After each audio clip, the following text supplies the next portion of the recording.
हमारे वीडियो मसीहियों यानी क्रिश्चियंस को बाइबल सिखाने एवं उपदेश देने के लिए और उन लोगों के लिए बनाए जाते हैं जो सच्चे परमेश्वर को ढूंढ रहे हैं। किसी अन्य धर्म की आलोचना करना या उसके अनुयायियों का अपमान करना हमारा उद्देश्य बिल्कुल नहीं है, लेकिन कई क्षेत्रों में बाइबल की शिक्षाएं अन्य धर्मों के साथ मेल नहीं खाती। इसलिए अगर किसी को बाइबल की शिक्षाओं से ठेस पहुंचती हो तो कृपया हमारे वीडियो न देखें। प्रभु आपको आशीष दे। Our videos are made to teach and preach the Bible to Christians and to those who are seeking the true God. It is not our intention to criticize or insult any other religion or its followers. But there are many areas in which the teachings of the Bible do not match with those of other religions. So if anyone is offended by the teachings of the Bible, please do not watch our videos. God bless you. आइए हम लोग वचन को पढ़ेंगे। तो निकल मार्कुस उसका 11 अध्याय 24 वचन।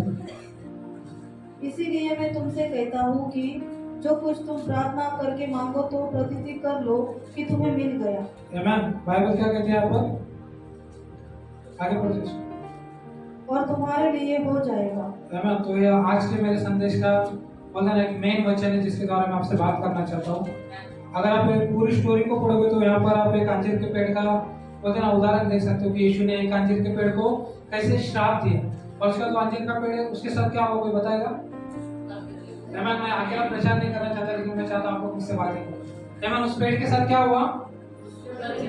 वो जड़ों के साथ सूखकर गिर गया। क्यों गिर गया? क्योंकि यीशु ने उसको श्राप दिया था। यीशु ने क्या श्राप दिया था उसको? कि आज से तुझ में कभी फल नहीं लगेगा। और जब वो लोग रास्ते से रिटर्न आ रहे थे तो पतरस ने देखा कि वो पेड़ जड़ के साथ उखड़ के गिर गया। उस टाइम पर यीशु ने चेलों से कहा कि अगर तुम प्रार्थना में जो कुछ मांगो और प्रतिति कर लो तो तुम्हें क्या होगा? वो चीजें मिल जाएगी। एक बार हम लोग पूरे वचन को पढ़ेंगे ताकि आपको समझ में आए। वचन 22 से पढ़ना सीखिए, 21 से पढ़ना। पतरस को वो बात स्मरण आई और उसने उससे कहा, हे रब्बी देख, यह अंजीर का पेड़ जिसे तूने श्राप दिया था सूख गया है। यीशु ने उसको उत्तर दिया, परमेश्वर पर विश्वास रखो। परमेश्वर पर विश्वास रखो। मैं तुमसे सच कहता हूँ कि जो कोई इस पहाड़ से कहे तू उखड़ के जा और समुद्र में जा पड़ और अपने मन में संदेह न करे वरन प्रतिति कर ले कि जो कहता हूँ वह हो जाएगा तो उसके लिए वही होगा। तो उसके लिए वही हो जाएगा। आज का मेरा शीर्षक है विश्वास और प्रार्थना। प्रार्थना कैसी होनी चाहिए? 1 घंटे की, 2 घंटे की, 4 घंटे की या विश्वास की? अगर तुम 4 घंटे प्रार्थना करते हो, अगर तुम्हारे अंदर विश्वास नहीं, तुम्हारे अंदर शंका है, क्या तुम्हारी प्रार्थना स्वीकार कर ली जाएगी? यीशु ने क्या कहा? जो कोई विश्वास करेगा, अगर वो कहे पहाड़ को हट जाए और जाकर समुद्र में गिरे तो पहाड़ क्या हो जाएगा? हट जाएगा और अपनी जगह से जाकर गिर जाएगा।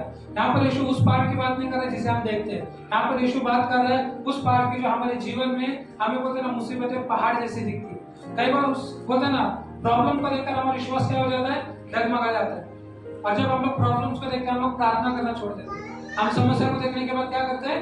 प्रार्थना करना छोड़ देते हैं, चर्च में आना छोड़ देते हैं। हम लोग क्या बोलते हैं? प्रार्थना में आकर क्या होगा? प्रॉब्लम होता है ना चर्च में नहीं है, प्रॉब्लम प्रभु में नहीं है, प्रॉब्लम हम में, प्रॉब्लम हमारे विश्वास में। हम लोग विश्वास से कभी हम चीजों को मानते नहीं है। इब्राहिम 11 क्या कहता है? किसी को विश्वास अंधे की वस्तुओं का प्रमाण, प्रतीक। पढ़ो पूरा वचन पढ़ो, उस वचन को पूरा पढ़ो।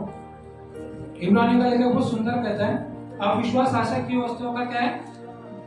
निश्चय और अंधे की वस्तुओं का प्रमाण है। अभी अंधे की वस्तुओं का प्रमाण क्या होता है? हाँ, मैंने मेरे हाउस में जब वचन में था मैंने एग्जांपल दिया था, किसने डायनासोर को देखा यहाँ पर? लेकिन क्या विश्वास करते हो हमारे दुनिया में डायनासोर थे? विश्वास करते हो आप लोग? कैसे आपने विश्वास किया? क्योंकि कुछ एविडेंस बताएगा। जो लोगों ने खोज की, जिन लोगों को हड्डियां मिली, उन लोगों ने हड्डियों को जोड़कर एक जानवर बनाया और उन लोगों ने बताया कि पहले हमारी दुनिया में डायनासोर होते थे। हम विश्वास किस बेस पर करते हैं? एविडेंस, प्रूफ, सबूतों के बेस पर। अभी आपको पता है बाइबल एक कहानी की किताब नहीं है, एक काल्पनिक किताब नहीं है, लेकिन ये बाइबल सच्ची घटनाओं पर आधारित है। ये बाइबल के वचन सच्चे घटनाओं पर आधारित है। ये सारी बाइबल परमेश्वर की आत्मा से प्रेरित होकर, इंस्पायर होकर लिखी गई थी। ये बाइबल किसी मनुष्य ने ऐसी मुंह उठाकर लिखी नहीं है, लेकिन ये परमेश्वर की आत्मा ने परमेश्वर के दासों के द्वारा लिखी। और इसमें जो जो घटनाएं लिखी है ना, सारी घटनाएं सच है। उसको कोई नहीं झूठा सकता। बाइबल अगर किसी के पाप को बताती है तो किसके अच्छे काम को भी बताती है। बाइबल किसी चीज को छुपाती नहीं। ऐसा नहीं कि बाइबल ने किसी के पाप को छुपाया, उसके अच्छे कामों को बताया, नहीं, लेकिन बाइबल सारी चीजों को बताती है।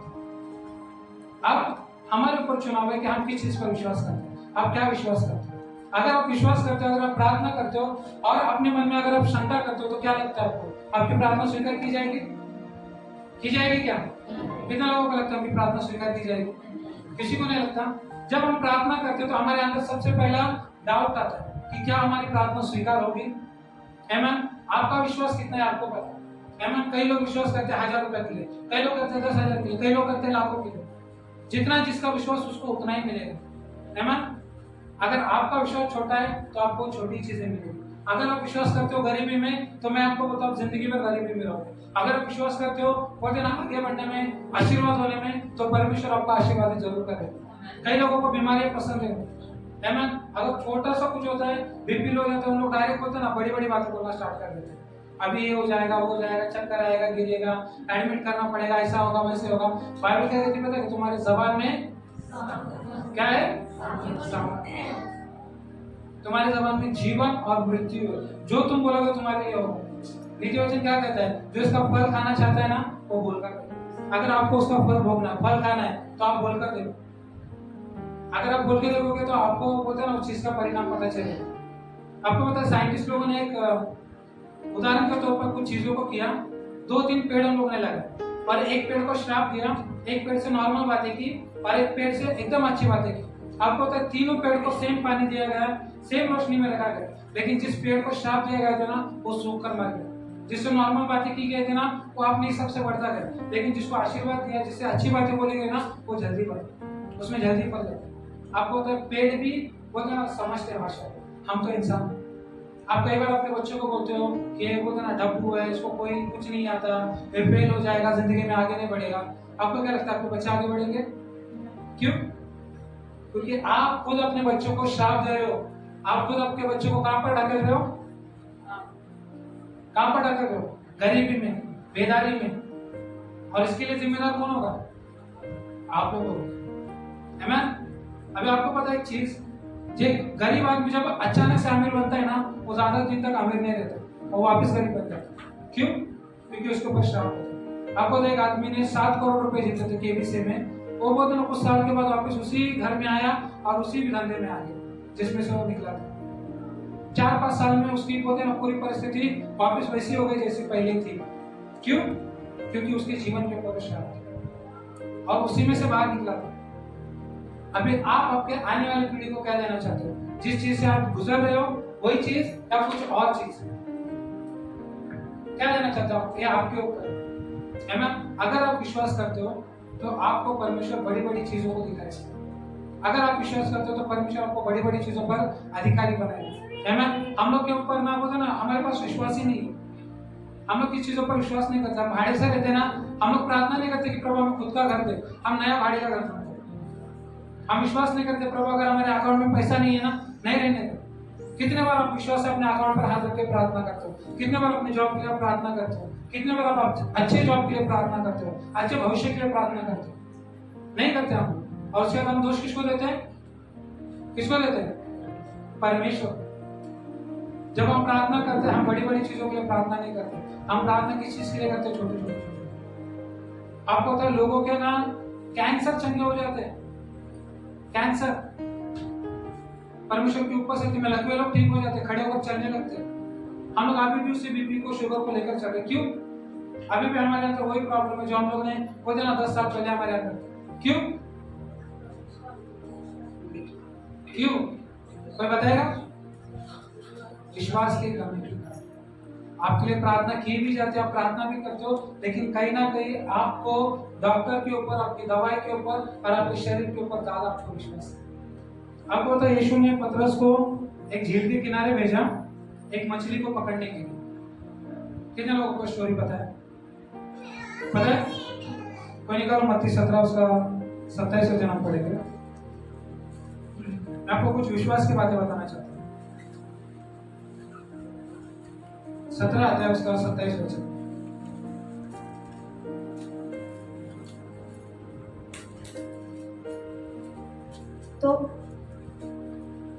तो भी इसीलिए कि हम उन्हें ठोकर न खिलाए, तू झील के किनारे जाकर बंसी डाल और जो मछली पहले निकले उसे ले उसका मुंह खोलने पर तुझे एक सिक्का मिलेगा, उसी को लेकर मेरे और अपने बदले उन्हें दे देना। मेरे और अपने बदले उन्हें दे दे देना। देना। यहाँ पर यीशु घर की बात कर रहे हैं। आमीन। पतरस कई सालों से मछुआरा था। जब यीशु ने उसको बोला जा और मच्छी पकड़, उसके मुंह में तुझे सोने का सिक्का मिलेगा, सबसे पहले पतरस का रिएक्शन क्या होना चाहिए कि प्रभु मैं बोलता ना बचपन से मछुआरा हूँ, कई सालों से मैं मच्छी पकड़ रहा हूँ, आज तक मुझे मच्छी के मुंह में 1 रुपया नहीं मिला और तू बात करता सोने के सिक्के की। हो सकता है कि नहीं हो सकता? पतरस ने क्या किया? उसने यीशु के वचनों पर विश्वास किया, उसने यीशु के शब्दों के ऊपर विश्वास किया और वो झील के किनारे गया और उसने जाल डाला, उसने वहां पर बंसी डाली और वहां से उसको मच्छी भी मिली। और जब मच्छी मिली उसने मुंह खोला तो क्या हुआ? क्या चिकन निकला? मैं आपको सिस्टर साधना प्रचार नहीं कर रही, मैं कर रहा हूं तो मेरे पास ध्यान दीजिए। क्या निकला? सोने का सिक्का। सोचा अगर पतरस ने वहां पर यीशु के साथ बहस की होती तो आपको पता है पतरस की आदत थी बहस करने की, ऐसा क्यों वैसा क्यों, ये क्यों वो क्यों, उसकी आदत थी। लेकिन पतरस वहां पर गया और जो पतरस ने देखा क्या हुआ? पतरस के हाथ में सोने का सिक्का है और उसने अपना और यीशु का कर चुका है। एमन कई बार वचन हमको क्या कहते हैं पता है क्या? सिर्फ विश्वास करो। क्या कहते हैं? विश्वास करो। और हमसे उतनी भी चीज नहीं होती विश्वास। कई बार हमारा विश्वास डगमगा रहता है। जब चेले नाव में डूब रहे थे, तूफान आया, चेले क्या चिल्लाने लगे, हे गुरु तू सोया, हम मर रहे। क्या वो मरने वाले थे? यीशु मस्त पीछे जाकर सोया है हाथ पे हाथ डालकर, क्योंकि यीशु को पता था कि मैं साथ हूं। हमारे साथ यीशु मसीह है। जब आपके जीवन में समस्या आती है तो आप इस चीज को भूल जाते हो कि आपके साथ यीशु मसीह आपके सफर में है। आमीन। आप लोग इस चीज को भूल जाते हो। जिसने तूफानों को शांत किया, जिसने मुर्दों को जिलाया, उसके लिए कोई भी परिस्थिति बड़ी नहीं है। आमीन। बाइबल क्या कहती पता है क्या? जब वो अपना वचन भेजता है ना, उसका वचन खालियत उसके पास नहीं आता, लेकिन वो अपने काम को पूरा कर कर उसके पास करता है। जैसे आकाश से ओस और वर्षा गिरती है, वो बिना बोलते ना भूमि को सींचे, बिना उसको उपजाए, बिना उसमें से फल लाए रिटर्न नहीं जाती, वैसे ही परमेश्वर के मुख से निकला हुआ वचन भी होगा जो खालियत परमेश्वर के पास वापस नहीं जाता। आमीन। हम भूल जाते हैं कि आखिरी शब्द परमेश्वर का होगा। परिस्थिति कुछ भी कहे, लोग कुछ भी कहे, हालत कुछ भी कहे, लेकिन आखिरी शब्द किसका होगा? परमेश्वर का होगा। और परमेश्वर जब आपके साथ मिलकर लड़ने वाला है तो आपको क्या लगता है आपके विरोध में कौन खड़ा हो सकता है? कोई खड़ा होगा? किसी में इतनी हिम्मत है जो स्वर्ग के परमेश्वर को बोले ना अपने खिलाफ खड़ा कर सके? ऐसा हो सकता है क्या? यीशु मसीह ने हमें सिर्फ एक चीज के लिए कहा, विश्वास करो। यीशु ने क्या कहा? राई के दाने की इतना अगर आपके अंदर विश्वास होगा ना, आप पहाड़ पार सकते हो। क्या कर सकते हो? पहाड़ पार सकते हो। और राई का दाना कितना होता है? बहुत छोटा होता है ना। 2-4 दाल में तड़का लगता है क्या? ज्यादा डालना पड़ता है ना। लेकिन यीशु ने सिर्फ एक ही मोहरे के दाने के बाद कि भाई इतना ही विश्वास रखो, मेरे को ज्यादा नहीं चाहिए, क्योंकि यीशु को पता है हम इतना ही कर सकते। हमको विश्वास सिर्फ 3 शब्द लगते हैं, लेकिन विश्वास ना उससे कहीं बढ़कर है। विश्वास उससे कहीं बढ़कर है। जब आप विश्वास के साथ प्रार्थना करते हो ना, तो संदेह मत करो कि ये चीज मेरे लिए होगी कि नहीं होगी। आमीन। हमारे पास कई लोग गवाह हैं कि परमेश्वर ने उनके जीवन में क्या काम किया। जब उन्होंने विश्वास किया, परमेश्वर ने उनको निराश होने नहीं दिया। जब उन्होंने विश्वास किया, परमेश्वर ने उनको आगे लेकर आया। ऐसी कलीसिया नहीं बनी। आमीन। कुछ लोगों ने विश्वास किया। आपको पता है यीशु ने 2 एग्जाम्पल दिए, एक ने अपना घर रेत पर बांधा और एक ने अपना घर कहां पर बांधा? कहां पर बांधा? किसका घर बह गया और किसका घर टिका? जो रेत पर था वो टिका और जो चट्टान पर था वो बह गया। बराबर? ईमान तो आप लोग जागे हो।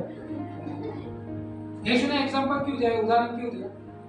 आपको पता है हमारा बेस, हमारे नींव सबसे ज्यादा मायने रखते हैं। आपने आपकी विश्वास की नींव किसको देखकर रखी?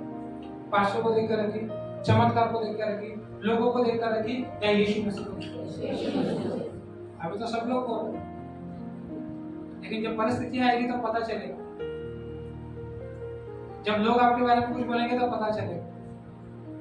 आमीन। जब घर में कुछ होगा तो पता चलेगा हमारे नींव किसके ऊपर। आपको तो कोई कुछ भी करे, सारा दोष ऊपर ही जाएगा। प्रभु कहां पर है तू? प्रभु तूने क्या किया? आज तक मैं यही चीजों को सहन करती जा रही हूँ, कब तक मैं विश्वास करूंगी? मरने तक विश्वास करना पड़ेगा। बाइबल क्या कहती है? उसी का उद्धार होगा जो अंत तक विश्वास रखेगा, जो अंत तक विश्वास धरेगा। आमीन। ये विश्वास का सफर आसान नहीं है। आपको पता है 12 चेलों ने यीशु पर विश्वास किया, 3.5 साल मजे किए, पार्टी की, सारी चीजें की, लेकिन 3.5 साल के बाद उनका सफर चालू हुआ। आपको पता है कितने 10-11 चेले तो होता ना ऐसी मौत मरे ना जो आप सोचना भी नहीं चाहोगे। किसी को उल्टा टंगा कर मारा, किसी को बोलते ना उल्टा क्रॉस करके मारा, किसी को पत्थर फेंक के मारा, किसी को मंदिर से नीचे फेंक कर मारा, किसी को बीच में से चीर दिया गया, किसी को बोलते हुए तेल में डाल दिया गया। किसके कारण? विश्वास के कारण। और उन लोग अपने विश्वास के लिए टिके रहे। थोमा परमेश्वर का दास, यीशु का चेला, हमारे देश में आकर मरा। क्या जरूरत थी उनको अपने परिवार को छोड़ने की? लेकिन उन्होंने सारी चीजें किसके लिए की? यीशु मसीह के लिए, अपने विश्वास के कारण। और उस क्या कहता है? मैं अपने विश्वास की लड़ाई लड़ चुका हूं, मैंने अपनी दौड़ पूरी कर ली। आपकी दौड़ चालू है, इसमें आप क्या विश्वास करते हैं ये आपके ऊपर निर्भर है। हम लोग एक वचन देखेंगे, तो निकालो याकूब उसका ये कहता है,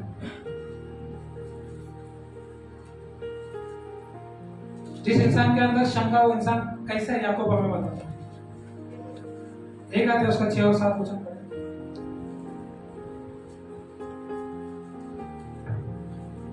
पर विश्वास से मांगे और कुछ संदेह न करे, क्योंकि संदेह करने वाला समुद्र की लहर के समान है, जो हवा से बहती और उछलती है।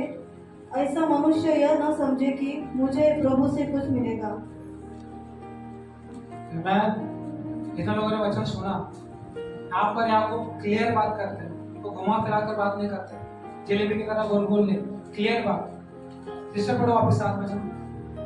पर विश्वास से मांगे और संदेह न करे, क्योंकि संदेह करने वाला समुद्र की लहर के समान है, जो हवा से बहती और उछलती है। ऐसा मनुष्य यह न समझे कि मुझे प्रभु से कुछ मिलेगा। वह व्यक्ति दुचिता है और अपनी सारी बातों में चंचल है। आमीन। क्या है? दुचिता है और अपनी बातों में चंचल है।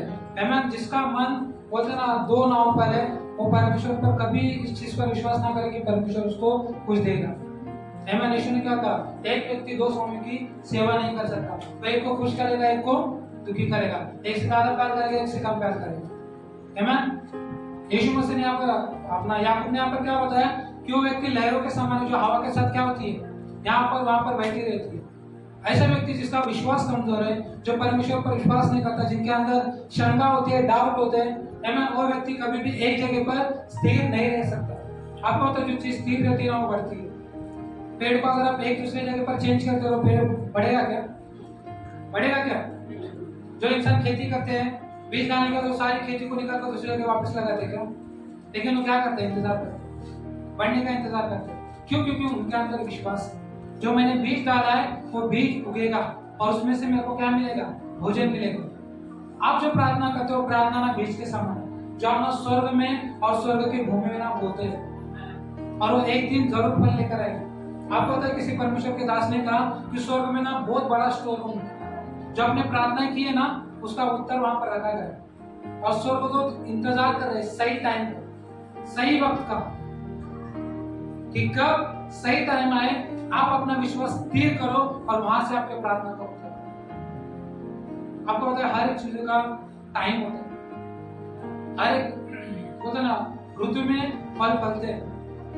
कोई ऋतु होता ना, कोई फल अपने टाइम के पहले नहीं फलता। अभी का टाइम अलग है, एमन लोग केमिकल डाल के फल को फलाते, लेकिन हमारे लिए अच्छा नहीं है। एमन समय के पहले आने वाली आशीष भी ठीक नहीं। जब परमेश्वर आशीष देगा ना, वो उसके साथ बोलते ना शांति भी देते, उन्नति भी देते। परमेश्वर जो आशीष देता है उसमें मिलावट नहीं करता। आपको क्या लगता है जो परमेश्वर स्वर्ग में रहता है, जो स्वर्ग में सोने की सीढ़ियों पर चलता है, जिस स्वर्ग में सोने की दीवार है, वो परमेश्वर आपको गरीबी में रखना चाहता है? जो हमारे लिए निर्धन बना, जो हमारे लिए आकर गरीबी में मरा, क्या उसकी इच्छा है कि आप गरीबी में रहो, दुर्बलता में रहो, श्राप में रहो? लेकिन आप विश्वास नहीं करते कि अगर यीशु मेरे लिए गरीब बना तो मैं धनवान बनूंगा। अगर यीशु मेरे श्रापों के लिए मरा है तो मैं हर एक श्राप से बाहर निकला। हम विश्वास नहीं करते, हम प्रार्थना नहीं करते। और उसका कहते पता है क्या? मैं सबसे ज्यादा अन्य भाषा में प्रार्थना करता हूं, क्योंकि जो अन्य भाषा में प्रार्थना करता है वो किससे बात करता है और उसको कोई व्यक्ति समझ नहीं सकता। प्रार्थना सांस लेने के बराबर है। अगर आप सांस लेना भूल जाओगे तो क्या होगा आपके शरीर के साथ? क्या होगा? क्या होगा? अगर पता नहीं तो 2 मिनट के सांस रोक कर देखो, आपको पता चल जाएगा। उसी तरह से प्रार्थना, जब आप प्रार्थना करना बंद कर देते हो ना, तो आपका आत्मा है ना धीरे धीरे धीरे धीरे कमजोर होने लगता है, और उसके बाद आपका शरीर आपके आत्मा के ऊपर प्रबल होने लगता है। फिर आपको प्रार्थना करने नहीं देगा, फिर आपको प्रभु की उपस्थिति में आने नहीं देगा। आपको पता है विश्वासी का साइन क्या है जो पीछे चला जाने वाला है? वो सबसे पहले प्रार्थना करना बंद कर देगा, उसके बाद वो प्रार्थना में आना बंद कर देगा, लोगों के साथ संगति करना बंद कर देगा, और उसके बाद वो फिर अपने अपने रास्ते। विश्वास हमको स्थिर करता है, विश्वास हमको टिकाए रखता है। अगर आप विश्वास करते हो तो आपको प्रार्थना करना भी जरूरी है। अगर आप विश्वास करते हो और प्रार्थना नहीं करते हो, आपको क्या लगता है क्या होगा आपके आत्मा के साथ? यीशु मसीह पहाड़ पर क्यों जाते थे? प्रार्थना करने के लिए, परमेश्वर से बात करने के लिए। प्रार्थना करना कुछ अलग नहीं, प्रार्थना करना परमेश्वर से बात करना है। जब एक बच्चा दुखी होता है अपनी माँ के पास जाता है, अपने बाप के पास जाता है, या अपने दोस्त के पास जाता है, जाकर क्या करता है? चुपचाप ऐसे बैठता है? क्या करता है? उससे बात करता है, अपना हृदय उसके सामने खोलता है। और परमेश्वर हमको यही चांस देना चाहता है कि जब तुम परमेश्वर के पास आओ तो हम अपना हृदय उसके पास खोल करो कि प्रभु मेरे जीवन में प्रॉब्लम है और मुझे इसमें से बाहर निकलना है, तू मेरी मदद कर, तू मेरी सहायता कर। क्या परमेश्वर आपके लिए नहीं आएगा? परमेश्वर के लिए कोई भी चीजें असंभव नहीं है। अगर वो परमेश्वर लाल समुद्र को डुबा सकता है, क्या आपके लिए वो मार्गों को नहीं निकाल सकता? वो परमेश्वर अगर अकाल को लेकर आ सकता है, वो परमेश्वर अगर बरसात को लेकर आ सकता है, वो परमेश्वर जो स्वर्ग से मन्ना बरसा सकता है, क्या वो परमेश्वर आपके लिए कुछ नहीं करेगा? करेगा कि नहीं करेगा? तो प्रॉब्लम कहां पर? विश्वास। प्रॉब्लम कहां पर है? विश्वास। अगर आपके अंदर विश्वास नहीं है ना, तो आप बोलते हैं ना छोटी से छोटी चीजों में भी विजय प्राप्त नहीं कर रहे। जब आप प्रार्थना करते हो ना, विश्वास के साथ प्रार्थना, जब आप प्रार्थना करते हो ना, आपके मन में डाउट मत आने दो कि ये होगा कि नहीं होगा। प्रभु मुंबई में घर लेना है, 25 लाख कहां से लाऊंगा? बाइबल क्या कहती है? दुष्ट का धन हमारे लिए। जब आप अपने दशमांश को देते हो तो विश्वास करो, परमेश्वर मलाकी के वचन के अनुसार आपके लिए स्वर्ग के द्वारों को जरूर खोलेगा। मलाकी 4:10 क्या कहता है? मुझे देकर दे कि मैं तेरे लिए स्वर्ग के भंडारों को खोलता हूं कि नहीं। जब आप अपना दशमांश देते हो तो परमेश्वर ने इस वचन को आपके लिए दिया है। अगर आप नहीं देते तो आप इस वचन पर विश्वास मत करो, अगर आप देते तो आप इस वचन पर विश्वास करो। आप अपना दशमांश देकर भी आप गरीबी में जियो। क्यों? विश्वास के करने। जब चले गए उन लोगों ने दुष्ट आत्मा को निकाल नहीं पाया, तो यीशु ने उनसे क्या कहा? शिष्य पहले अगर हाथ में प्रार्थना करायचं होतं निकाला असता, अन्य भाषा में प्रार्थना की होती तो निकल जाता। यहाँ पर घुटनों पर अगर 4 घंटा प्रार्थना की तो निकल जाता। क्या कहा यीशु ने? तुम्हारे विश्वास की घटी के कुछ दुष्ट आत्माएं उपवास और प्रार्थना के ही द्वारा निकलती है। कई बार कुछ चीजें ना हमारे विश्वास के घटी के कारण नहीं होती हमारे लिए। कई बार बोलते हैं ना, हमारे घर में प्रॉब्लम होती है, चीजें होती है, हम लोग उसमें से बाहर निकल नहीं पाते। क्यों? क्योंकि हम लोगों को देखकर प्रार्थना करना छोड़ देते हैं, हम लोगों को देखकर निराश हो जाते हैं, हम लोगों को देखकर बोलते ना परमेश्वर को छोड़ देते हैं। लेकिन परमेश्वर ने हमको एक सबसे बड़ा हथियार दिया प्रार्थना। आपको पता है सारी समस्या का एक ही उत्तर है। क्या? सारी समस्या का उत्तर क्या है? अगर आपको पता है तो करते क्यों? कई लोग बोलेंगे मैं 4 घंटा प्रार्थना करता हूँ, 2 घंटा प्रार्थना करता हूँ, 3 घंटा प्रार्थना करता हूँ। अगर आपके जीवन में बदलाव नहीं है, परिवर्तन नहीं है, तो आपको आपके प्रार्थना के तरीके को चेंज करने की जरूरत है। आप प्रार्थना दिखाने के लिए करते हो कि आप प्रार्थना अपने जीवन को बदलने के लिए करते हो? यीशु मसीह ने क्या कहा? जब तुम प्रार्थना करो तो बोलता ना अपनी कोठरी में जाओ, अपने कमरे में जाओ, दिखावटीपना मत करो, दूसरे के सामने चिल्ला चिल्ला कर प्रार्थना मत करो, चौकों में जाकर प्रार्थना मत करो, लेकिन जो तुम्हारा पिता गुप्त में है तुम्हारी बातों से। आपको पता है कि इंसान अकेले में बोलता है, जितने अपने मन को बोलता है वो सबके सामने नहीं बोल सकता। इसलिए पौलुस कहता है कि मैंने अपने अकेले में सबसे ज्यादा मान्य वचन प्रार्थना करता हूं, क्योंकि वो किससे बात करता है? पिता से बात करता है। अगर आपके अंदर विश्वास है तो परमेश्वर आपके जीवन से हर एक पहाड़ को हटा सकते हैं। मैं आपको लिख कर देता हूँ, अगर आपके अंदर विश्वास है तो आप जो चाहो परमेश्वर आपके लिए चीजें करेगा, लेकिन कब? टाइम आने पर। हर एक चीजें टाइम के साथ होती है, टाइम के पहले नहीं, टाइम के बाद नहीं। वचन क्या कहते हैं? हर एक चीज का क्या होता है? समय होता है। हंसने का समय, रोने का समय, बोने का समय, कटने का समय। अगर आपने बोया तो आपको काटने भी मिलेगा, अगर आप रोए तो आपको हंसने भी मिलेगा। आमीन। परमेश्वर का वचन क्या है? सत्य है, और परमेश्वर का वचन कभी टलता नहीं। कोई निकलो यशाया उसका 55 और उसका वचन 11 पढ़ो, 10 और 11।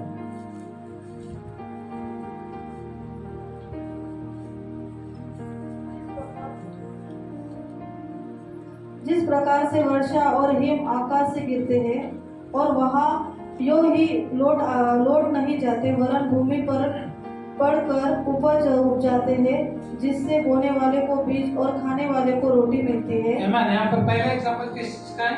ओस और वर्षा का है। आगे, उसी प्रकार से मेरा वचन भी होगा जो मेरे मुख से निकलता है, वह व्यर्थ ठहर कर मेरे पास न लौटेगा, परंतु जो मेरी इच्छा है उसे वह पूरा करेगा, और जिस काम के लिए मैंने उसको भेजा है उसे वह सफल करेगा। आमीन। परमेश्वर का वचन क्या है? यीशु मसीह। आमीन। परमेश्वर का वचन जो हमारे लिए भेजा गया, उसने अपना काम पूरा कर कर वो परमेश्वर के पास लौट गया है। लेकिन आपको उस चीज पर विश्वास नहीं है कि परमेश्वर ने आपके लिए कलवरी क्रूस पर सब कुछ पूरा कर दिया है। आमीन। कितने लोग विश्वास करते हैं? यीशु ने आखिरी शब्द क्या कहा? क्या कहा? पूरा हुआ। पूरा हुआ का मतलब क्या है पता है क्या? अभी इसके आगे कुछ भी बाकी नहीं रहा।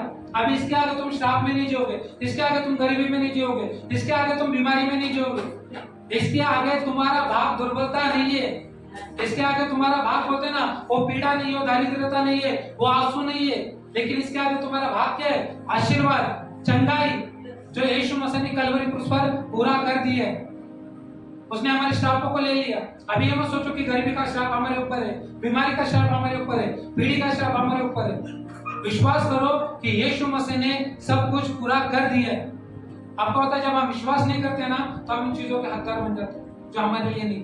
जब हम विश्वास करते हैं ना हम उन चीजों के हकदार बनते हैं जो हमारे लिए है।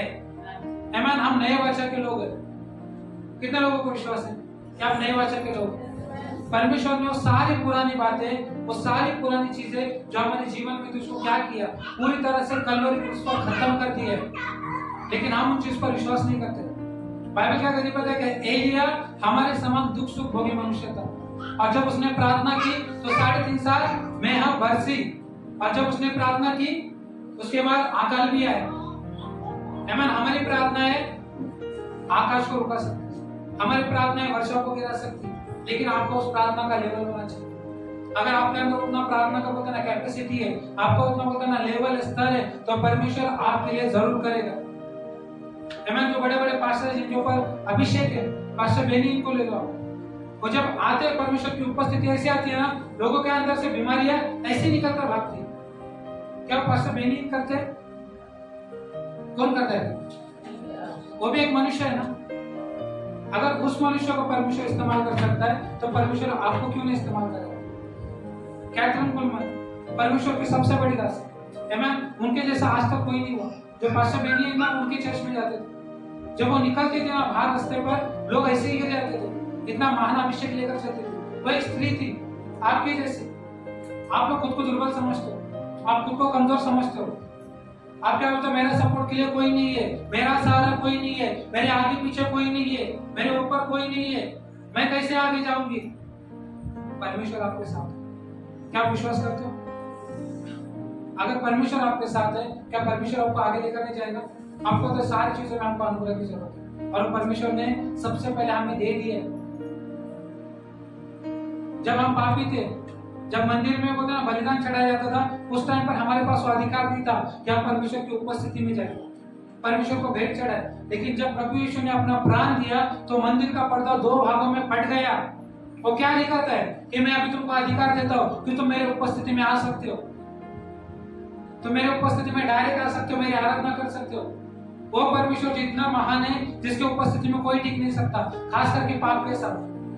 जब आप पाप के साथ उसकी उपस्थिति में जाओगे तो आप उस जगह पर नहीं रह सकते। लेकिन परमेश्वर के अनुग्रह के द्वारा, प्रभु यीशु मसीह के लव के द्वारा, उसके बलिदान के द्वारा प्रभु यीशु हमारे लिए एक मार्ग बना, एक ब्रिज बना, जो यीशु मसीह बोलते ना परमेश्वर को हमसे जोड़ता है। आदम की वाटिका में शैतान ने एक झूठ बोला हवा से, क्या सच में परमेश्वर ने कहा? वो क्या था पता है क्या? शंका, डाउट था। आपको पता है कई बार शैतान तुम्हारे कान में भी आकर यही बोलता है, क्या सचमुच तुम्हारा बच्चा चेंज होगा? क्या सचमुच तुम्हारा पति चेंज होगा? क्या सचमुच तुम इस दारू को छोड़ पाओगे? क्या सचमुच तुम इन चीजों से बाहर निकल पाओगे? एक शंका, एक क्वेश्चन मार्क शैतान आपके जीवन में डाल देता है और आप लोग वहां पर ठप हो जाते हो। वहां पर आप परमेश्वर की सारी प्रतिज्ञाओं को भूल जाते हो और उस एक क्वेश्चन मार्क कर प्रश्न चिन्ह पर विश्वास करते हो, क्या सचमुच? क्यों? क्योंकि वो प्रॉब्लम, वो समस्या आपको पहाड़ जैसी लगती है, लेकिन जो उस पहाड़ से बड़ा परमेश्वर है, जिसने उस पृथ्वी को बनाया, उस परमेश्वर को आप छोटा कर देते कि प्रभु तू कुछ नहीं कर पाए। मुझे पता है मैं किस चीज से जा रहा हूं। जब हम कुछ लोगों को समझाते हैं ना, तो कुछ लोगों का डायलॉग क्या होता है पता है क्या? हमारे ये काम कर दो, तब तुम्हें पता चलेगा हम किस चीज से जा रहे हैं। सुना है अपने डायलॉग? आपके बच्चों ने बोला रहेगा, रिश्तेदारों ने बोला रहेगा, लेकिन हर एक को अपनी लड़ाई लड़नी है, कोई किसी की जगह पर नहीं है। तुम मेरी लड़ाई नहीं लड़ सकते और मैं तुम्हारी लड़ाई नहीं लड़ सकता। हमारी दोनों की लड़ाई कौन लड़ने वाली है? क्या आपको विश्वास है? अगर आप विश्वास करोगे तो परमेश्वर आपके साथ होकर आपके लिए लड़ेगा। उस बोर्ड में यीशु मसीह था, लेकिन चेलों के अंदर विश्वास नहीं। आज आपके साथ यीशु मसीह आपके बोर्ड में है, आपके जीवन में। क्या आपको विश्वास है कि यीशु मसीह हर एक तूफान के वतन आपको बचा सकता है, हर एक तूफान से आपको निकाल सकता है? आपको तो स्त्री जिसको 12 साल से लहू बहता था, उसने क्या किया? मन में विश्वास किया कि अगर मैं जाकर यीशु के वस्त्रों को छू लूं तो मैं क्या हो जाऊंगी? उसने विश्वास ही क्या नहीं किया और कुछ किया था। उसने क्या किया? उसने उपवास किया कि 7 दिन में उपवास करूंगी, 1 महीना उपवास करूंगी, मैं उपवास प्रार्थना में जाऊंगी, मैं हाउस ग्रुप में जाऊंगी, मैं यहाँ पर जाऊंगी, वहां पर जाऊंगी। मैं अभी आपको ये नहीं बोल रहा कि आपको नहीं जाना, मैं आपको ये बोल रहा हूँ कि विश्वास सबसे बड़ी चीज है। विश्वास से हम क्या प्राप्त कर सकते हैं? वो स्त्री जो 12 साल से एक होता ना तकलीफ से गूंज रही थी, परमेश्वर ने उसको एक पल में उस चीज में से बाहर निकाला, उसके एक शब्द से कि अगर मैं यीशु के वस्त्रों को छू लूं तो मैं क्या हो जाऊंगी? क्या आज की शाम आप लोगों को विश्वास है कि अगर मैं एक दिन अपने घुटनों पर आकर प्रार्थना करूंगी तो मेरा पति बदल जाएगा, मेरे बच्चे बदल जाएंगे, मेरे हालात बदल जाएंगे, मेरी परिस्थिति बदल जाएगी? क्या आपके अंदर विश्वास है? अगर आपके अंदर विश्वास है ना, तो परमेश्वर आपके लिए जरूर करेगा। आज मैं प्रार्थना यही कर रहा था कि परमेश्वर विश्वास का आत्मा जगह पर उतरने दे, ताकि हमारे लोग विश्वास में मजबूत हो। आमीन। आपको पता है सारी चीजें विश्वास के ऊपर आधारित है। अगर आपके अंदर विश्वास नहीं है ना, तो आप कहीं पर भी नहीं जाओगे। हमारे होता ना उद्धार का आधार ही विश्वास है, हमारे बुनियादी विश्वास है। अगर हमारी बुनियाद ढीली है, अगर हमारी बुनियाद बोलते ना खोखली है, तो हम लोग कभी भी टिक नहीं पाएंगे, हम कभी भी मसीह में आगे नहीं बढ़ पाएंगे। अगर तुम्हारे अंदर विश्वास नहीं ना, तुम इस वचनों को भी नहीं पढ़ोगे। तुम्हारे अंदर विश्वास नहीं है ना, तुम प्रार्थना भी नहीं करोगे। अगर तुम्हारे अंदर विश्वास नहीं है ना, तुम बोलते ना तुम प्रभु की उपस्थिति में आओगे भी नहीं। सारी चीजें विश्वास के ऊपर है। आपको पता है कई चीजों को आप फेस कर रहे हो, कई चीजों से आप गुजर रहे हो, उसके जिम्मेदार परमेश्वर नहीं है, उसका जिम्मेदार आपके परिवार वाले ने, आपके बच्चे ने, आपके पति ने, आप खुद हो। क्यों? क्योंकि आपने कुछ चीजों पर विश्वास नहीं किया। जब आपको घुटनों पर आकर प्रार्थना करना चाहिए था, तब आप जाकर कुड़कुड़ा रहे थे। जब आपको घुटनों पर आकर प्रार्थना करना चाहिए था, तब अपने झगड़ा लोगों को सुना रहे थे। जब आपको आकर आंसू परमेश्वर के पास बहाने थे, वो आंसू आप जाकर अविश्वास के बहा रहे थे। तो आपको क्या लगता है परमेश्वर आपकी प्रार्थना को सुनेगा? सुनेगा क्या? नहीं सुनेगा। क्योंकि कितने लोगों को लॉकडाउन पता है? लॉकडाउन में अच्छे लोगों के बैंक अकाउंट्स खाली हो। जो लोग अपने जॉब पर भरोसा करते थे उनके जॉब चले गए, लेकिन हमने सबसे ज्यादा एंजॉय किया लॉकडाउन। अभी क्या कहते हैं, जंगल का एक सिंह, जवान सिंह भूखा रह जाएगा, लेकिन जो परमेश्वर के दास है, जो परमेश्वर के लोग हैं, उनको किसी भी वस्तु की घटी नहीं होगी।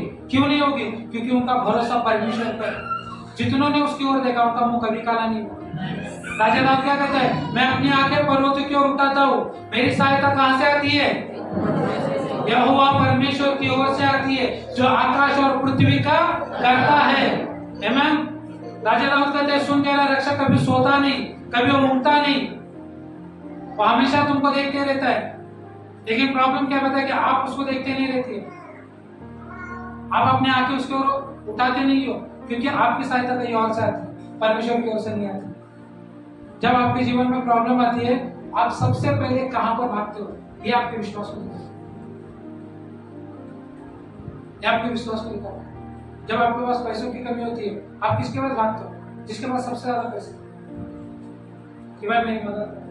आप ब्याज से पैसे लेने के लिए तैयार हो जाओगे, लेकिन एक दिन आप घुटनों पर आकर रोकर प्रार्थना करने के लिए तैयार होंगे कि प्रभु मुझे इस चीज से बाहर निकाल। मैं विश्वास करता हूँ। इस चीज के लिए तैयार हो आप लोग? नहीं होता है। आइए आप लोग एक वचन को पढ़ते हैं।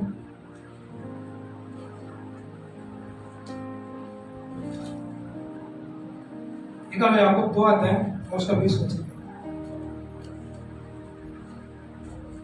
आप लोग बाइबल क्या कहती है? विश्वास कर्म बिना, विश्वास कर्म बिना, मेरा कान जरा बंद हो गया। विश्वास कर्म बिना क्या है? अधूरा है, व्यर्थ है। सचिन, क्या है विश्वास कर्म बिना? बाइबल क्या कहते हैं? विश्वास कर्म बिना मरा हुआ।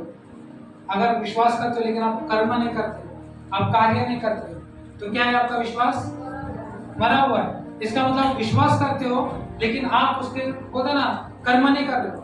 अगर आपके लिए कोई प्रार्थना कर रहा है कि परमेश्वर आपको चीज में से बाहर निकाल रहे हैं, आपको होता ना आपके पैरों को ठीक कर रहा है, आपको चंगा कर रहा है, आप उस जगह पर चलकर नहीं देख रहे हो।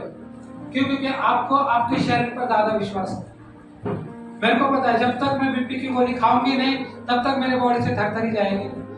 और बेटे लोग कहते हैं जब तक एक पैक नहीं मारू तब तक पैरों पर खड़ा नहीं रह सकता। होता है ना ऐसा? तो वैसे कुछ लोगों का विश्वास है अपने शरीर के ऊपर। जब तक मैं ये नहीं करूंगा ना तब तक ये नहीं होगा, तब तक ऐसा नहीं करूंगा ना वैसा नहीं होगा। तो इसमें विश्वास कहाँ पर? इसका मतलब सारा कार्य कौन कर रहा है? आप खुद कर रहे हो ना। विश्वास कर्म के साथ किया जाता है। जब आप विश्वास करते हो ना, कार्य करना शुरू करो। आपको पता है एक परमेश्वर के दास थे, उनकी गवाही मैंने सुनी। वो नए कनाडा में शिफ्ट हुए थे। उनके पास आई थिंक इतना छोटा सा घर था। उन्होंने एक बड़े प्लॉट को देखा, और जब वो प्लॉट को उन्होंने देखा उनके मन में परमेश्वर ने डाला कि घर में चलो। और वो गए और उन्होंने ना, उनके पास टोकन के ज्यादा पैसे नहीं थे, आई थिंक 20 या 30 डॉलर कुछ थे। उन्होंने उस वो ना जगह पर उस डॉलर को डाल दिया ताकि जब मालिक आए ना उस पैसे को ले। और उन्होंने विश्वास से कहा परमेश्वर ये मेरा टोकन अमाउंट है, मैं एडवांस दे रहा हूँ और एक दिन मैं जगह पर जरूर आऊंगा। आपको पता है 1 या 2 साल में परमेश्वर ने चमत्कार रीति से उनको जगह को दी। ये क्या था? विश्वास। उन्होंने विश्वास किया, विश्वास के साथ कार्य को भी किया। आपको पता है कई बार विश्वास के साथ आज्ञा देना भी आपके लिए बहुत ना फायदेमंद हो सकता है। यीशु ने लोगों को क्या किया? आज्ञा दी। क्या की? आज्ञा दी, जा फिर से इस पाप को मत कर, जा तू चंगा हो गया। यीशु ने बोलते ना तूफान को डांटा, शैतान को डांटा, हर एक चीज को डांटा। यीशु वहां पर प्रार्थना करते नहीं खड़े थे। वो विश्वास का एक अलग लेवल था। आपका लेवल क्या है? आप चीजों को देखकर उनके सामने घुटनों पर गिड़गिड़ा कर प्रार्थना करते हो कि अधिकार के साथ खड़े रहकर उन चीजों को डांटते हो? आपको पता है कहावत है, लातों के बुत बातों से नहीं मानते। कितने लोगों ने सुना है? सुना है ना? इसका मतलब क्या है? कि हम प्यार से बात करें तो को सुनेगा नहीं, लेकिन जब आपने हाथ में छड़ी उठाया तो उसको बराबर सुनना पड़ेगा। आपको तो कई बार हमारे जीवन की परिस्थिति ऐसी होती है। वो कई बार ना परिस्थिति प्रार्थना से नहीं जाती, लेकिन जब आप अधिकार के साथ खड़े रहोगे, जब आप अधिकार के साथ बोलोगे तो उन चीजों को आपके जीवन से जाना ही पड़ेगा, जाना ही पड़ेगा। आपको तो परमेश्वर ने हमें सिखा दिया। जब यीशु ने परमेश्वर ने उत्पत्ति में सारी पृथ्वी की रचना की, सृष्टि की, सारी पृथ्वी का अधिकार किसको दिया? आदम और हव्वा को, कि जाओ पूरे पृथ्वी को अपने वश में कर लो। हमारे पास अधिकार है और अधिकार विश्वास के साथ कार्य करता है। जब आप अधिकार के साथ खड़े होते हो, अधिकार के साथ जब बोलते हो तो आपके लिए चीजें बनना स्टार्ट हो जाती है। परमेश्वर ने पूरी सृष्टि को कैसे बनाया? कैसे बनाया? सीमेंट लाया, लकड़ी लाया, बीज लाए, पहाड़ लाया उठाकर, कैसे बनाया? हाँ, बोलकर। कैसे बनाया? कैसे बनाया? बोलकर। आमीन। तो बोलना हमारे जीवन में कितना जरूरी है, खास करके स्त्रियों के जीवन में। जब उनको बोलने नहीं दिया जाए उनका खाना हजम नहीं होगा। एग्री करते हो मेरे साथ? बराबर ना? अगर आपको 1 घंटा चुप रहने के लिए बोला जाए, खाना पेट में का डाइजेस्ट होगा क्या? नहीं होगा। बोलना जरूरी है। लेकिन वहीं पर जहां पर जरूरत है। आपको तो बाइबल कहती है ज्यादा बोलना भी आपको पाप में डाल सकती है, ज्यादा बोलना भी पाप में गिरा सकता है। क्यों? क्योंकि व्यर्थ की बातें जब आप बोलते हो ना तो आप अपने लिए ना मुसीबत को आमंत्रित दे सकते हो। खास करके स्त्रियां भावनाओं में ज्यादा बहती है। मैं आप लोगों की बात नहीं कर रहा हूँ, हमारे चर्च के बाहर की स्त्रियों की बात कर रहा हूँ। वो भावनाओं में ज्यादा बहती है। जब भावनाओं में बहती है ना वो कुछ भी बोलने लगती है। और क्या होता है पता है क्या? उनके लिए चीजें बनने लगती है। क्या आने लगती है? बनने लगती है। अपने भावनाओं के साथ बोल बोल कर आपने बोलते ना दूसरे एक संसार को बना लेते, फिर उसमें खुद को ही रखते हैं, फिर उन चीजों को खुद ही झेलते रहते हैं। तो बोलना ज्यादा जरूरी है। कितने लोगों को लगता है? आज से हमारी कलिसिया के स्त्रियां जरा कम हो गई, बराबर? बोलो लेकिन ना आशीर्वाद के शब्द। जब गुस्सा है ना तो अपने मुंह को बंद करो, मुंह खोलने की जरूरत ही नहीं है। जब बात करनी ना विश्वास की बात करो। क्यों? क्योंकि विश्वास के ऊपर हमारा जीवन आधारित है। कोई निकालो वचन मत्ती, हम जाएंगे। जो मैं पहला वचन पढ़ा था ना हमने वही सेम है, लेकिन हम उसको मत्ती में पढ़ेंगे। मत्ती उसका 21 अध्याय उसका 22 वचन, और हम लोग खत्म करेंगे यहाँ को। जो कुछ तुम प्रार्थना में विश्वास से मांगोगे वह सब तुमको मिलेगा। आमीन। बाइबल क्या कहती है यहाँ पर? क्या कहती है बाइबल? जैसे वापस पढ़ो। और जो कुछ तुम प्रार्थना में विश्वास से मांगोगे वह सब तुमको मिलेगा। अपने बाजू वाले से कहो, जो तुम प्रार्थना में विश्वास से मांगोगे वह सब तुम्हें मिलेगा। हिलाओ उनको, सोए हुए तो हिलाओ, जगा कर बोलो। अगर इस्राएली बन रहे तो और ज्यादा हिलाओ। आमीन। आपको पता है एक कठोर हृदय कभी भी चमत्कार को स्वीकार नहीं करता। एक कठोर हृदय परमेश्वर के चमत्कारों पर कभी विश्वास नहीं करता। आपको पता है इस्राएली लोगों ने अपने मनों को ऐसे ही कठोर किया था, इसलिए वो जो पुरानी पीढ़ी थी ना वो प्रतिज्ञा के देश में नहीं जा पाई। परमेश्वर ने नई पीढ़ी को प्रतिज्ञा के देश में नहीं कराया। आपको तो कई बार एक कठोर हृदय ना आपको उस प्रतिज्ञा के देश में जाने नहीं देगा, उस आशीर्वाद के देश में जाने नहीं देगा, उस आशीर्वाद को लेने नहीं देगा। क्यों? क्योंकि आपने अपने मन को कठोर कर दिया। बाइबल क्या कहती है पता है क्या? मेरे लोग नाश हो जाते। क्यों? ज्ञान के कमी के कारण। आपको तो गाँव के लोग एक वर्ड बोलते हैं ज्ञान के लेला। अच्छा उसको समझ ही नहीं। ज्ञान के लेला पता है? जिसको समझ नहीं। क्यों नाश हो जा रहे? ज्ञान की कमी के कारण। अब कौन से ज्ञान की कमी है हमारे पास? संसार का ज्ञान तो सबके पास खूब कर रहा है। बाइबल के ज्ञान की कमी हमारे पास, विश्वास के ज्ञान की कमी हमारे पास, प्रार्थना के ज्ञान की कमी है हमारे पास। लेकिन संजय का ज्ञान हमारे पास भर भर कर। कैसे होगा? क्यों होगा? कब होगा? कौन करेगा? कहां से करेगा? क्यों करेगा? सारी चीजें परमेश्वर। और कैसे करेगा? अपने दाएं हाथ को बढ़ा। कैसे करेगा? अपने दाएं हाथ को बढ़ा। आपको पता है परमेश्वर के लिए ना कोई काम कठिन नहीं है। मैं आपको एक के बाद एक उदाहरण देना स्टार्ट करोगे ना, आज की रात खत्म हो जाएगी लेकिन उदाहरण खत्म नहीं होंगे। परमेश्वर ने इतने महान कार्य किए। अभी ज्यादा लंबा नहीं, अंशु का एक बहुत पुराना गवाही है कि उसकी फीस घूम गई थी और उसने प्रार्थना की, जितने पैसे घूमे थे एग्जैक्टली उतने पैसे उसको मिलते, क्योंकि उसको स्कूल में फीस भरना है। अगर वो परमेश्वर अंशुल के लिए कर सकता है तो आप लोगों के लिए नहीं कर सकता? कर सकता है कि नहीं कर सकता? कर सकता है ना? तो आपको विश्वास है कि नहीं? आपको पता है सचिन हमारे साथ है, डॉक्टर ने उसको क्या बोला था? उम्र के साथ उसके आंखों का नंबर बढ़ता जाएगा, मतलब उसका ग्लास और मोटा होता जाएगा। लेकिन उम्र के साथ उसके आंखों का नंबर बोलते ना नॉर्मल होते जा रहे। परमेश्वर उसकी आंखों को और अच्छे से करते जा रहे। ये क्या है? परमेश्वर का चमत्कार। परमेश्वर विश्वास करने वाले को कभी नहीं छोड़ता। परमेश्वर विश्वास करने वाले के साथ हमेशा रहता है। एक विश्वासी भले उसके जीवन में दुख हो लेकिन वो विश्वास करना नहीं छोड़ता। एक विश्वासी भले उसके जीवन में प्रॉब्लम हो वो प्रार्थना करना नहीं छोड़ता। क्यों? क्योंकि उसने यीशु पर विश्वास किया, क्योंकि उसको पता है मेरा परमेश्वर मेरे लिए सारी चीजों को कर सकता है। क्या आपको विश्वास है आपका परमेश्वर आपके लिए कर सकता है? अगर आपको विश्वास है तो आज से आपका प्रार्थना का जीवन चेंज होना चाहिए। आज से आपका विश्वास का जीवन चेंज होना चाहिए। आपको अपनी नींव यीशु मसीह पर डालनी है। हमारे विश्वास का मूल स्रोत कौन होना चाहिए? यीशु मसीह। हम इसको उसको देखकर यहाँ वहां पर देखकर विश्वास नहीं करते, लेकिन यीशु मसीह ने जो हमारे लिए कलवरी क्रूस पर किया उस पर हम विश्वास करते हैं। आपके लिए कोई लीडर कलवरी क्रूस पर नहीं गया, आपके लिए कोई पास्टर कलवरी क्रूस पर नहीं गया, आपका मित्र नहीं गया, आपके परिवार के लोग नहीं गए, आपके लिए कलवरी क्रूस पर यीशु मसीह गया। आपका नाम यीशु मसीह ने चुकाया, तो आपका विश्वास किस पर होना चाहिए? यीशु मसीह पर। कई लोगों का विश्वास ऊंचे होते ना, जॉब पर, उनके पगार पर, उनके सेविंग्स पर है। प्रेज़ द लॉर्ड, तुम्हारे पास सारी चीजें होती रहे, लेकिन तुम्हारा विश्वास परमेश्वर पर बना होना चाहिए। एक खेती करने वाला व्यक्ति था, उसके खेत में बहुत सारा धान होता। उसने मन में क्या सोचा पता है क्या? हे मन आनंद कर। क्यों? क्योंकि बहुत सारा धन आया। परमेश्वर ने उसे क्या कहा?